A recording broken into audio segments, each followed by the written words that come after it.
Selamat siang Bapak Ibu Guru. Nama saya Besar Kencana Jaya, kelas 10B absen 8. Hari ini saya akan menjelaskan materi coding C++ pertemuan 4 tentang perulangan for. Apa sih itu pengulangan for? Perulangan for adalah salah satu struktur kontrol yang digunakan dalam pemrograman untuk mengulangi serangkaian instruksi. Biasanya perulangan for digunakan ketika kita tahu berapa kali kita ingin menjalankan serangkaian pernyataan. Bagaimana sih cara perulangan for bekerja? Perulangan for bekerja dengan cara terstruktur dan berulang berdasarkan 3 elemen kunci: inisialisasi, kondisi, dan iterasi. Berikut cara kerja perulangan for secara umum. Yang pertama, inisialisasi. Pada awal perulangan, variabel loop diinisialisasi dengan nilai awalnya. Ini biasa dilakukan sebelum perulangan dimulai dan hanya dilakukan sekali. Yang kedua adalah kondisi. Setelah diinisialisasi, kondisi diuji. Perulangan akan terus berlanjut selama kondisi tersebut bernilai true. Jika kondisi itu salah, false. Perulangan berhenti dan kontrol program keluar dari perulangan. Yang ketiga adalah iterasi. Setiap iterasi dari perulangan, langkah iterasi dijalankan. Langkah ini mengubah nilai variabel loop atau variabel lain yang diperlukan dalam kondisi perhentian perulangan. Yang keempat, eksekusi blok code. Blok kode di dalam perulangan akan dieksekusi selama kondisi tetap benar. Blok kode ini berisi pernyataan atau instruksi yang ingin diulang. Yang kelima adalah kembali ke langkah kondisi. Setelah blok kode dijalankan, program kembali ke langkah kedua untuk menguji kondisi lagi. Jika kondisi masih benar, perulangan akan melanjutkan iterasi berikutnya. Jika tidak, perulangan berakhir dan kontrol program dipindahkan ke pernyataan di luar perulangan. Dengan cara ini, perulangan for memungkinkan eksekusi berulang dari serangkaian pernyataan selama kondisi tertentu terpenuhi. Jika kondisi itu tidak terpenuhi, perulangan berhenti dan kontrol program dipindahkan ke pernyataan setelah perulangan. Ya, ini dia contoh dari perulangan for dalam beberapa bahasa pemrograman. Yang pertama adalah contoh dalam Python. Ini contohnya. Yang kedua adalah dari Java. Yang ketiga adalah dari dalam C++. Yang terakhir adalah contoh dari JavaScript. Perulangan for kalimat adalah teknik perulangan di mana sebuah blok kode dieksekusi untuk setiap elemen dalam sebuah kalimat atau string.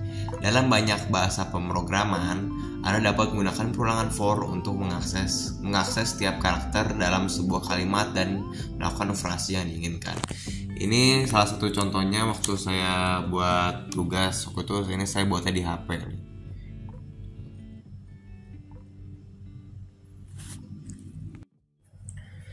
Cara kerja coding atau proses penerjemahan instruksi manusia ke dalam bahasa yang dapat dimengerti oleh komputer melibatkan beberapa langkah. Berikut adalah gambaran umum tentang bagaimana proses ini berlangsung. Yang pertama adalah 1. Pemahaman masalah. Proses ini digunakan atau dimulai dengan memahami masalah yang perlu diselesaikan. Ini melibatkan pemahaman yang mendalam tentang kebutuhan pengguna atau klien, tujuan aplikasi, atau batasan yang mungkin ada. Kedua adalah perencanaan. Selanjutnya, langkah-langkah yang diperlukan untuk memecahkan masalah yang direncanakan. Ini termasuk menentukan algoritma yang sesuai, struktur data yang akan digunakan, dan bahasa pemrograman yang paling cocok untuk diimplementasikan. Yang ketiga adalah pengkodean. Ini adalah langkah di mana instruksi atau algoritma direpresentasikan dalam bentuk bahasa pemrograman. Kode ini ditulis dengan memperhatikan sintaks atau aturan bahasa yang dipilih. Keempat adalah komplikasi atau penerjemahan. Setelah kode ditulis, langkah berikutnya adalah mengonversinya dalam bentuk yang dapat dimengerti oleh mesin. Jika menggunakan bahasa pemrograman tingkat tinggi seperti Java, C++, atau Python, kode tersebut harus dikomplikasi atau diinterpretasikan ke dalam bentuk biner atau bytecode. Kelima adalah eksekusi. Setelah kode dikomplikasi atau diinterpretasikan, program dapat dieksekusi. Ini berarti instruksi yang ditulis oleh pengembang akan diterjemahkan oleh komputer dan program yang akan dijalankan sesuai yang diminta sesuai dengan alur logika yang telah ditentukan. Pengujian dan debugging. Setelah program dijalankan, langkah selanjutnya adalah menguji program untuk memastikan bahwa itu berfungsi sesuai dengan yang diharapkan.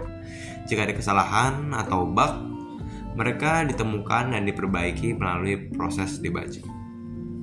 Yang terakhir adalah ketujuh, peluncuran dan pemeliharaan. Setelah program diuji dan debug, itu kemudian diluncurkan untuk digunakan oleh pengguna akhir. Namun proses pengembangan tidak berhenti di sini. Perangkat lunak perlu dipelihara, diperbarui, ditingkatkan sesuai dengan kebutuhan baru atau masalah baru. Kesimpulan dari proses coding adalah bahwa itu adalah suatu proses yang melibatkan pemahaman masalah, merencanakan solusi, menerjemahkan solusi tersebut ke dalam kode, menguji kode, dan menghasilkan program yang berfungsi sesuai dengan kebutuhan yang diinginkan. Berikut beberapa poin utama yang bisa diambil dari proses coding. Yang pertama adalah pemahaman masalah, kedua perencanaan yang matang, ketiga ketelitian dalam pengkodean, keempat pengujian yang komprehensif, yang kelima peluncuran dan pemeliharaan. Secara keseluruhan, proses coding adalah langkah-langkah yang terstruktur untuk menghasilkan perangkat lunak yang berfungsi sesuai dengan kebutuhan yang diinginkan. Itu melibatkan pemahaman yang baik tentang masalah, perencanaan, solusi, implementasi dalam kode, pengujian, dan pemeliharaan setelah peluncuran. Sekian, nama saya Besaran Kencana Jaya, saya kelas 10B nomor absen 8. Mohon maaf kalau ada kesalahan kata, perbuatan baik sengaja maupun tidak sengaja, dan terima kasih.